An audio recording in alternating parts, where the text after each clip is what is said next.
كيف تصلي صلاة العيد في المنزل مع انتشار فيروس كورونا؟ بسبب إغلاق المساجد في إطار التدابير الوقائية للحد من انتشار فيروس كورونا، وفي ظل إعلان عدة دول إسلامية فرض الحظر الشامل خلال أيام العيد المبارك، أصبح أداء صلاة العيد بالمساجد والساحات أمرا مستحيلا.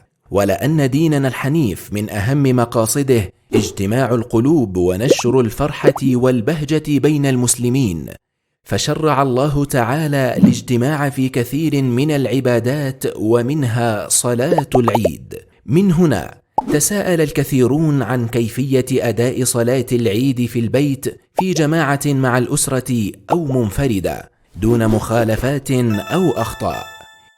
في هذا الفيديو القصير سوف نتعرف بإذن الله تعالى على الأمور التالية: مشروعية صلاة العيد في المنزل، ماذا تفعل قبل الصلاة، وقت صلاة العيد، كيف تصلي صلاة العيد في المنزل وكيف يصطف أهلك للصلاة، مخالفات احذر أن تقع فيها.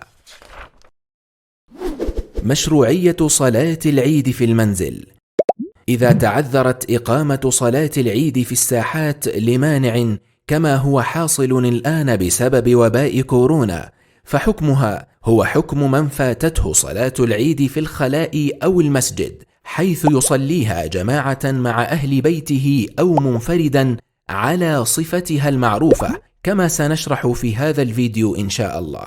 ويدل على ذلك فعل أنس بن مالك رضي الله عنه، أنه إذا فاتته صلاة العيد جمع أهله وبنيه، ثم قام عبد الله بن أبي عتبة مولاه فصلى بهم ركعتين يكبر فيهما كصلاة أهل المصر وتكبيرهم. فخلاصة القول إذن أنها تصلى في وقتها المعروف بنفس هيئتها المعروفة، جماعة أو فرادى كل على حسب حاله وبدون خطبة. وقت صلاة العيد: يبدأ وقت صلاة العيد من ارتفاع الشمس قيد رمح، أي بعد 15 دقيقة بعد شروق الشمس، ويمتد حتى وقت الزوال. ماذا تفعل قبل الصلاة؟ اغتسل وتزين وأبناؤك بأحسن الثياب وأطيب الطيب. ثانيا، تفطر على تمرات قبل الجلوس في مصلاك، فقد كان صلى الله عليه وسلم لا يغدو يوم الفطر حتى يأكل تمرات.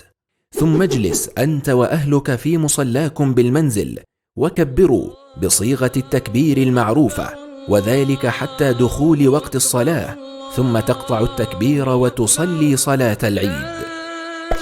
كيفية صلاة العيد: إذا جاء وقت الصلاة تصطف أنت وأهلك للصلاة دون إقامة، ثم يتخذ الإمام حاجزا من جدار أو ما شابه، وتصطف الأسرة خلف الإمام حسب كل حالة، وذلك على النحو الموضح أمامك على الشاشة.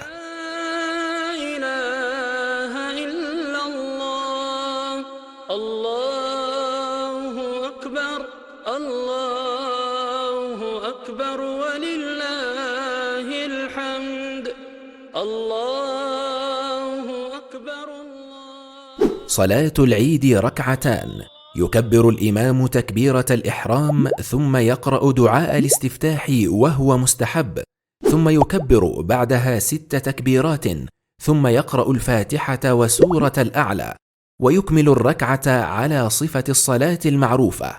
وفي الركعة الثانية يقوم فيكبر تكبيرة الانتقال، ثم يكبر بعدها 5 تكبيرات، ويرفع يديه مع كل تكبيرة، ولا يتعجل في التكبير، بل يكبر الله ويسبحه ويحمده بين التكبيرات، ثم يقرأ الفاتحة وسورة الغاشية، ويمكنه أيضا أن يقرأ في الركعتين بسورتي قاف والقمر، ثم يكمل الإمام الصلاة ويسلم، ولا يخطب خطبة العيد، فليس لصلاة العيد بالمنزل خطبة. مخالفات احذر أن تقع فيها: لا تكتمل فرحة العيد إلا بطاعة الله تعالى وأداء ما أمر به وشرع. ومن يطع الله ورسوله فقد فاز فوزا عظيما. فاحذر أن تقع في تلك المخالفات فيضيع أجرك وتنطفئ بهجتك. تجنب السهر ليلة العيد لئلا تضيع عليك صلاة الفجر أو صلاة العيد. إغفال سنن النبي صلى الله عليه وسلم من التزين والتطيب وأكل التمر والتكبير. لا تدع الحجر المنزلي يمنعك من تهنئة أحبابك وأقربائك، فوسائل التواصل الاجتماعي لم تدع عذرا لقاطع رحم.